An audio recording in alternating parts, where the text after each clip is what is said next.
আন্দোলন সংগ্রামে নেতৃত্ব দিয়েছেন, তার কথা মতো আমরা সবাই একসাথে চলি। যখন যে দলের নেতৃত্ব আসবে, এটাই দলের বিধান। সব দোষ এই শকুনের। আসসালামু আলাইকুম।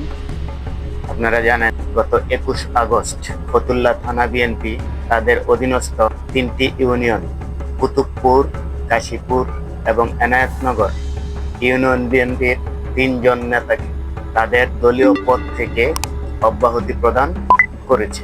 এই অব্যাহতির বিষয়টি নিয়ে কি আলোচনা সমালোচনা চলছে সেই বিষয়ে যাওয়ার আগে আমরা জেনে নেই ঠিক যে কারণে তাদেরকে অব্যাহতি প্রদান করেছে সেই কারণ প্রসঙ্গে ফতুল্লা থানা বিএনপির সভাপতি শহীদুল ইসলাম টিটু কি বলেন। আমাদের ভারপ্রাপ্ত চেয়ারম্যান জনাব তারেক রহমান, আমরা প্রায় সময় তার সাথে আপনার ভার্চুয়াল মিটিং উপস্থিত হয়ে থাকি। সেখানে সে সর্বপ্রথম বলেন ঐক্যবদ্ধ হওয়ার জন্য। তাই তার নির্দেশনা মতো ঐক্যবদ্ধ হওয়ার স্বার্থে আমরা ইতিমধ্যে বিভিন্ন ইউনিয়নের সাধারণ সম্পাদক এবং সভাপতি যারা দীর্ঘদিন আমাদের সাথে প্রোগ্রামে উপস্থিত হচ্ছেন না, আলাদাভাবে প্রোগ্রাম করে বিভ্রান্ত ছড়াচ্ছেন, বিভ্রান্তকর অবস্থা তৈরি করছেন। আমরা তাদেরকে নোটিশ দিয়েছিলাম, কারণ দর্শানোর নোটিশ। এটা কোনো বহিষ্কারও নয়, এটা কোনো অপমানিত নয়। তারা আমাদেরকে জানাবে যে তারা কেন প্রোগ্রামে উপস্থিত হয় না। অত্যন্ত দুঃখের বিষয় যে 3 দিন যদি সময় দিয়ে থাকি তাদেরকে, 15-20 দিন অতিবাহিত হওয়ার পরেও তারা তো আমাদেরকে কোনো জবাব দেন নাই। বরঞ্চ দায়িত্বশীল একজন নেতৃবৃন্দ যে বক্তব্য আপনারা শুনেছেন, গঠনতন্ত্র বিরোধী বক্তব্য। একটি দলের যখন আপনার একটি পেপার আপনার কাউকে দেওয়া হয়, সেটা যেমন আমরা যে আপনার তাদেরকে পেপার পাঠিয়েছি, সেটা ছিল ফতুল্লা থানা বিএনপির একটি আপনার পেজ, দলীয় পেজ। সেটাকে আপনার অকথ্য ভাষা, আমি সেটা বলতে চাই না, ভাসিয়ে দেওয়ার জন্য একটি দায়িত্বশীল নেতা এই বক্তব্য দিয়ে থাকেন। যাই হোক, সেটা বড় কথা নয়। আমরা দীর্ঘ টাইম অপেক্ষা করে তারপরে ইতিমধ্যে আপনারা দেখেছেন 2টি ইউনিয়নে আমরা আবারও তাদেরকে আপনি নোটিশ করেছি, কারণ দর্শানোর নোটিশ। আর 3টি ইউনিয়নে আমরা আপনার পদ স্থগিত করছি, পদ থেকে অব্যাহতি দিয়েছি। তার এই বক্তব্য থেকে জানা গেল যে ইতিপূর্বে তাদেরকে কারণ দর্শানো নোটিশ প্রদান করা হয়েছিল, কিন্তু তারা সেই কারণ দর্শানো নোটিশের জবাব দেয়নি বলে তাদেরকে ইউনিয়ন বিএনপির দলীয় দায়িত্ব থেকে অব্যাহতি প্রদান করা হয়েছে। আর প্রদান করা এই অব্যাহতি নিয়ে আলোচনা সমালোচনা উত্তপ্ত এখন সোশ্যাল মিডিয়া এবং নারায়ণগঞ্জের রাজনৈতিক ময়দান। এই পক্ষে বিপক্ষের আলোচনায় একদিকে কেউ বলছেন ঠিক হয়নি কিংবা নিয়মতান্ত্রিকভাবে হয়নি, আবার অপরদিকে কেউ বলছেন ঠিক হয়েছে কিংবা আরো আগে করার প্রয়োজন ছিল। আবার কেউ বলছে দলকে সুশৃঙ্খল করার জন্য একটি ভালো পদক্ষেপ। কেউ বলছেন অমুক ভাইয়ের হাতকে দুর্বল করার জন্য এই অব্যাহতি। কেউ বলছেন অব্যাহতি দেওয়ার এখতিয়ার থানা বিএনপির নেই। আবার কেউ বলছেন গঠনতান্ত্রিক প্রক্রিয়ায় অব্যাহতি দেয়া হয়েছে। সর্বোপরি এই অব্যাহতি নিয়ে কেউ প্রশংসা করেছেন, আবার কেউ তীব্র নিন্দা জ্ঞাপনও করেছে।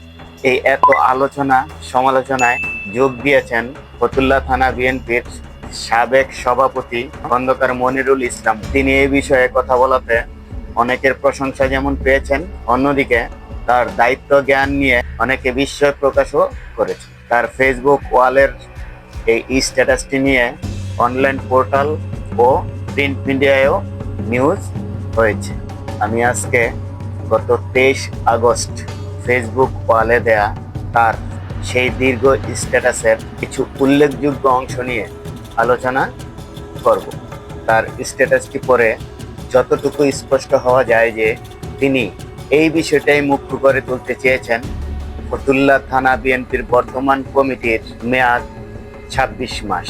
এই 26 মাস মেয়াদে ফতুল্লা থানা বিএনপির সভাপতি এবং সাধারণ সম্পাদক থানা বিএনপির নির্বাহী কমিটির একটি সভাও করেনি কিংবা করতে পারেনি। এটা তাদের অপারগতা কিংবা ব্যর্থতা। তাদের এই ব্যর্থতা নিয়ে তারা কাউকে শোকজ কিংবা অব্যাহতি প্রদান করার এখতিয়ার রাখে না। তাদের এই 26 মাসের দায়িত্বকালের সাথে তিনি তার 9 বছরের দায়িত্বকালের প্রসঙ্গ টেনে এনেছেন। টানতেই পারেন, সেটা আপনার ব্যাপার। একদিকে আপনার 9 বছরের দায়িত্বকালের মেয়াদকাল, অপরদিকে বর্তমান কমিটির 26 মাসের মেয়াদকালের প্রেক্ষাপট এক নয়, এক ছিল না এবং কোনোভাবেই তুলনা করা চলে না।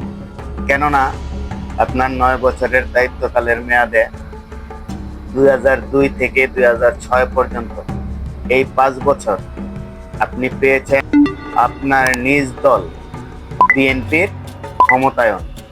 2007 এবং 2008 এই 2 বছর 111 সরকার, যে 111 সরকারের মেয়াদে দলের শীর্ষ নেতাদের উপর দমন, নিপীড়ন, নির্যাতন চললেও মাঠ পর্যায়ের সাংগঠনিক প্রক্রিয়া চলমান ছিল এবং আপনি করতে পেরেছেন। এরপর 2009 ও 2010 এই 2 বছর আওয়ামী সরকারের ক্ষমতায়নেও পুরোপুরিভাবে তাদের ফ্যাসিস্ট রূপ চরিতার্থ করার সুযোগ পায়নি বলে দেশে প্রতিটি দলেরই সাংগঠনিক কর্মকাণ্ড চলমান ছিল বিদায় আপনিও সাংগঠনিক কার্যক্রম চালাতে পেরেছিলেন। এবার আসা যাক ফতুল্লা থানা বিএনপির বর্তমান কমিটির মেয়াদকাল 26 মাসের আলোচনা। তবে তাদের মেয়াদকালের 26 মাসকে আমি 3 ভাগে ভাগ করে আলাদা আলাদাভাবে উত্তর খোঁজার চেষ্টা করব তাদের কাছ থেকে।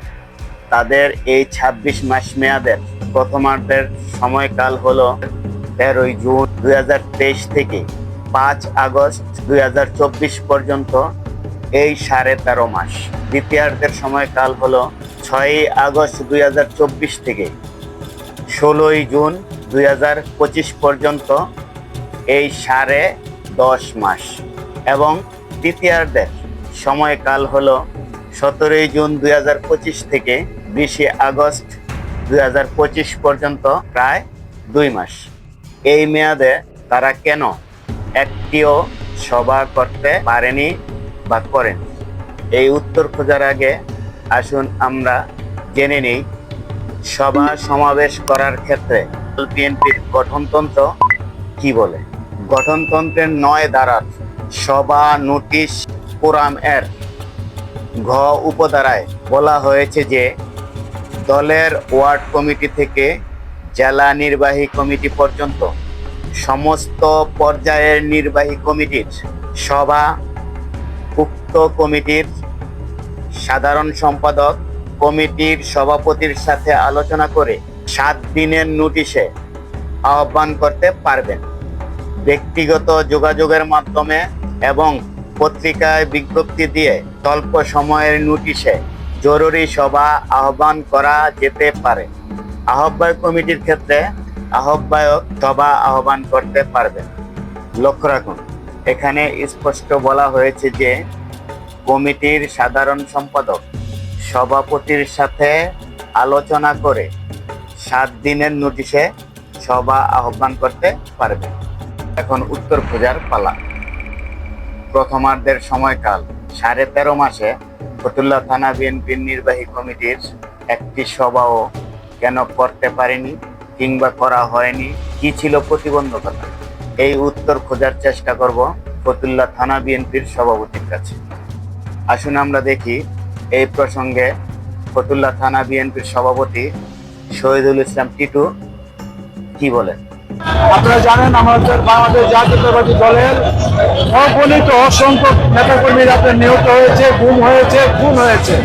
আপনি যেহেতু আমাদের নারায়ণগঞ্জের আপনি জানেন ভালো করে যে আমি ব্যক্তিগতভাবে আমি গত 23 সালে 29 জুলাই আমি গুলিবিদ্ধ হয়েছি। আমার বাম চোখে এখনো দেখি না, ডান চোখে অল্প দেখি। ইভেন এই 24 জুলাই 24 তারিখে আমাকে অপারেশন থিয়েটার থেকে অ্যারেস্ট করা হয়েছিল, ডিবি আরন অ্যারেস্ট করেছিল। দীর্ঘ 13.5 মাসের মেয়াদকালের হিসাব তিনি এই দুটো বাক্যেই দিয়ে দিলেন। থাক, তিনি যেহেতু দেওয়ার চেষ্টাই করেছেন, দেখি তার এই কথামালার বিশ্লেষণে আমরা উত্তর খুঁজে পাই কিনা। খেয়াল রাখবেন, কমিটি অনুমোদিত হয়েছে 2023 এর 13 জুন, আর তিনি বললেন তিনি দু চোখে গুলিবিদ্ধ হয়েছেন 2023 এর 29 জুলাই, অর্থাৎ কমিটি অনুমোদিত হওয়ার প্রায় 1.5 মাস পরেই তিনি চোখে গুলিবিদ্ধ হন। আবার শেষে বললেন 2024 24 জুলাই তার দু চোখের অপারেশনের প্রস্তুতির সময় ঢাকার হাসপাতাল থেকে ডিবি পুলিশ তাকে গ্রেফতার করে নিয়ে যায়। এখন আমরা হিসাব মেলাতে পারি যে 23-এর 29 জুলাই থেকে 24-এর 24 জুলাই পর্যন্ত প্রায় 1 বছর তিনি চোখের অসুস্থতার জন্য নিজ বাড়িতে কিংবা হাসপাতালে চিকিৎসাধীন অবস্থায় ছিলেন এবং আগস্টের বাকিটা সময় তিনি জেলে ছিলেন। তার এই বক্তব্য বিশ্লেষণে বুঝে নেওয়া যায় যে সুস্থতার জন্য সভাপতির অনুপস্থিতি এবং ফেসিবাদের গুম, খুন, হত্যা, নির্যাতন, নিপীড়নের পারিপার্শ্বিকতায় থানা বিএনপির সাধারণ সম্পাদক নির্বাহী কমিটির সভা কিংবা বর্ধিত সভা আহ্বান করতে পারেনি বিদায় প্রথমার্ধের 13.5 মাসে থানা বিএনপির নির্বাহী কমিটির সভা করা হয়নি বা করতে পারেনি বলে নিশ্চিত হওয়া যায়। এবার আসা যাক দ্বিতীয়ার্ধের 10.5 মাসে কেন তারা নির্বাহী কমিটির সভা করেনি বা করতে পারেনি, এই উত্তরটা খোঁজার চেষ্টা করব থানা বিএনপির সাধারণ সম্পাদকের কাছে।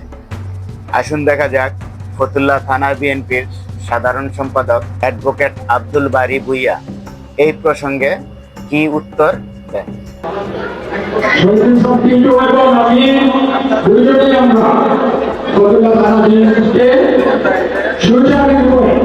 পরিচালনা করছিলাম, এর মাঝে সকলের দৃষ্টি পড়ায় আমার মধ্যে কিছুটা বিভেদ সৃষ্টি হয়েছিল।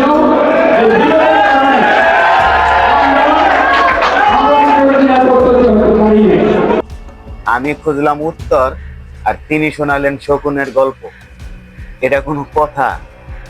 থাক, তিনি যেহেতু বলেই ফেলেছেন, তার বলা এই শকুনের গল্পটাকেই বিশ্লেষণ করে আমরা উত্তর খোঁজার চেষ্টা করি।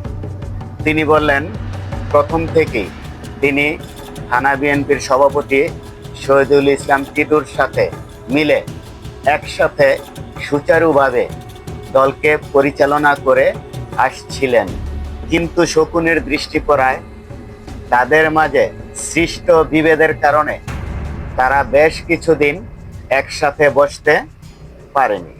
আর একসাথে বসতে না পারলে সভা করবেই বা কি করে? তার বলা শকুনের গল্প থেকে এই উত্তরটাই খুঁজে পাওয়া গেল যে দ্বিতীয়ার্ধের এই 10 মাসে নির্বাহী কমিটির সভা করতে না পারার সব দোষ এই শকুনের। সেই শকুনটাকে আমাদেরকে চিহ্নিত করে জিজ্ঞেস করতে হবে যে কেন তাদেরকে একসাথে বসতে দেয়নি, তাহলেই সঠিক উত্তরটা আমরা পেতে পারি। সকল প্রতিকূল অবস্থার অবসান ঘটিয়ে অবশেষে তারা সেই শকুনের কালো দৃষ্টির মুসিবতকে উপেক্ষা করে গত 17 জুন 2025 থেকে একসাথে বসতে পেরেছে এবং সভা সমাবেশ চালিয়ে যাচ্ছে। এমত অবস্থায় তারা একসাথে সভা সমাবেশ সহ সকল দলীয় কর্মসূচি পালনের মাধ্যমে নেতা কর্মীদের উদ্দেশ্যে দেয়া তাদের বক্তব্যে কি বলছেন, সেখান থেকেই আমি তৃতীয়ার্ধের প্রায় 2 মাস সময়কালের উত্তরটা খুঁজে নেওয়ার চেষ্টা করব। আসুন দেখে নেই তারা কি বলছে। আপনাদের সবাইকে আবারও আহ্বান করব, আসুন আমরা সবাই মিলেমিশে আমরা শহীদ প্রেসিডেন্ট জিয়াউর রহমানের আদর্শকে বুকে ধারণ করে আমাদের নেতা জনাব তারেক রহমান যে 10,000 কিলোমিটার দূর থেকে বিগত সময় আন্দোলন সংগ্রামে নেতৃত্ব দিয়ে আসছেন, তার কথা মতো আমরা সবাই একসাথে চলি। যখন যে দলের নেতৃত্ব আসবে, সে আমার ছেলে হোক, আমার ভাই, ছোট ভাই হোক, আর যেই হোক, তাকেই আমাদেরকে মানতে হবে। এটাই দলের বিধান, এটাই দলের বিধান। তাদের বক্তব্যে এটাই প্রতীয়মান হয় যে গত 2 মাসে চলমান প্রতিটি সভা সমাবেশ থেকে সকল ভেদাভেদ ভুলে একযোগে সকল পক্ষকে গঠনতান্ত্রিক ও ঐক্যবদ্ধভাবে দলীয় কর্মসূচি পালনের মাধ্যমে দলকে সুসংগঠিত করার প্রয়াস চালিয়ে যাচ্ছে। এতদা সত্ত্বেও ইউনিয়ন বিএনপির কিছু নেতৃবৃন্দ নারায়ণগঞ্জ জেলা বিএনপি ও ফতুল্লা থানা বিএনপির শীর্ষ নেতৃবৃন্দের সকল আহ্বানকে উপেক্ষা করে কারো ব্যক্তি স্বার্থ চরিতার্থের জন্য আলাদাভাবে কর্মসূচি চালিয়ে যাওয়ার কারণে এই শোকজ কিংবা অব্যাহতির মতো সাংগঠনিক ব্যবস্থা প্রয়োগ করতে তারা বাধ্য হয় বলে জানা গেছে। এবার আসা যাক পরের আলোচনায়। খন্দকার মনিরুল ইসলাম তার দেয়া স্ট্যাটাসের অপর একটি অংশে বলেছেন যে যাদেরকে অব্যাহতি দেয়া হয়েছে দলের জন্য তাদের অবদান নাকি যারা তাদেরকে অব্যাহতি দিয়েছেন তাদের চাইতে বেশি ছাড়া কম নয়। আসুন এবার এই প্রসঙ্গে বিশ্লেষণে যাওয়া যাক। আমি নিশ্চিত আপনি ভালো করেই জানেন যে দল ঘোষিত রাজধানী ঢাকা প্রবেশ মুখে অবস্থান কর্মসূচি পালন করতে গিয়ে সিদ্ধিরগঞ্জে ফেসিবাদের পুলিশের ছোড়রা গুলিতে ফতুল্লা থানা বিএনপির সভাপতি শহীদুল ইসলাম টিটু 2 চোখে গুলিবিদ্ধ হন, যার ফলশ্রুতিতে ক্ষতিগ্রস্ত হয়েছে তার দৃষ্টিশক্তি। এখন বলুন তো দেখি, যাদের পক্ষ নিয়ে আপনি কথা বলছেন তাদের মধ্যে থেকে কেউ দলীয় কর্মসূচি পালন করতে গিয়ে চোখ তো দূরের কথা, শরীরের কোথাও কি গুলিবিদ্ধ হয়েছেন? এবার আসেন মামলার সংখ্যা। আপনি কি প্রমাণ করতে পারবেন গত ফেসিবাদের শাসনামলে ফতুল্লা থানা বিএনপির সভাপতি শহীদুল ইসলাম টিটুর বিরুদ্ধে দায়েরকৃত মামলার সংখ্যার চাইতে আপনি যাদের নিয়ে কথা বলছেন সেই লোকগুলোর মামলার সংখ্যা বেশি?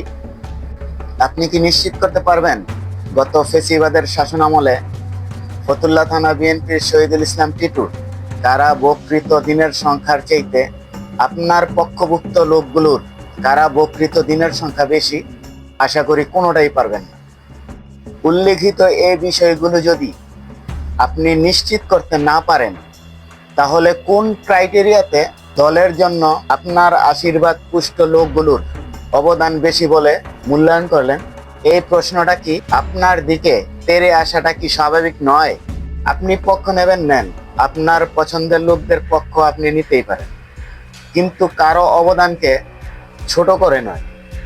এমনভাবে নেবেন যাতে আপনার দলীয় নীতি, আদর্শ, সাংগঠনিক জ্ঞান কিংবা দক্ষতা প্রশ্নের মুখোমুখি হয়ে না পড়ে। পাশাপাশি দলীয় নেতাকর্মীদের মাঝে আপনার অবস্থান ছোট হয়ে না যায়। ফেসবুক ওয়ালে দেয়া তার স্ট্যাটাসে বিশ্লেষণের মতো আরও প্রসঙ্গ থাকলেও আমার আজকের বিশ্লেষণ এই পর্যন্তই। যাবার আগে যে কথা বলে না গেলেই নয়, ইউনিয়ন বিএনপির নেতৃবৃন্দকে অব্যাহতি দেওয়ার এখতিয়ার থানা বিএনপির নেতৃবৃন্দের আছে কিনা এই প্রশ্নের সম্মুখীন আজ বিএনপির গঠনতন্ত্র কিংবা সংবিধান। সেই বিশ্লেষণ নিয়ে আমি আসবো আমার আগামী ভিডিওতে। সে পর্যন্ত ভালো থাকুন, সুস্থ থাকুন। আল্লাহ হাফিজ।